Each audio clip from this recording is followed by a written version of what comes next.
In an obscure night, with anxious love inflamed, O happy lot! Forth unobserved I went, my house being now at rest. This stanza describes the happy state of the soul at its departure from all things, from the appetites and imperfections of our sensual nature, to which all are subject because of our disobedience to reason. I mean that, in order to reach perfection, the soul has to pass, ordinarily, through two kinds of night, which spiritual writers call purgations, or purifications of the soul, and which I have called night,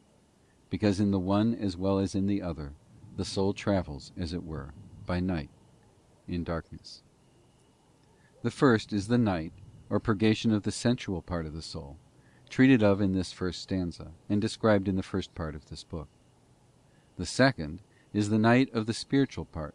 of which the second stanza speaks, and which I shall discuss in the second part of my work, so far as it relates to the soul's activity therein, and in the third and fourth part, so far as it relates to its passive condition in it.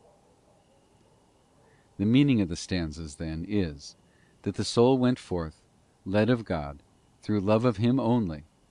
and with that love inflamed, into the obscure night, which is the privation of and purgation from all sensual desires in all external things, all the pleasures of the flesh, and all the satisfactions of the will. This is wrought in this purgation of the will, and for this reason it is said that the soul departed its house, that is the sensual part, being at rest, all the desires being at rest and asleep, and the soul asleep to them, for there is no departing from the pains and vexations of desire, till it be mortified and put to sleep. The happy lot of the soul, then, is this unobserved departure, when no carnal desire or aught else was able to detain it, and also in that this departure took place by night, which is the privation of all desire wrought by God, a condition which is as night to the soul.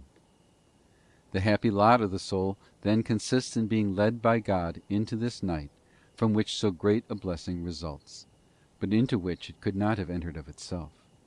because no one is able in his own strength to empty his heart of all desires, so as to draw near unto God.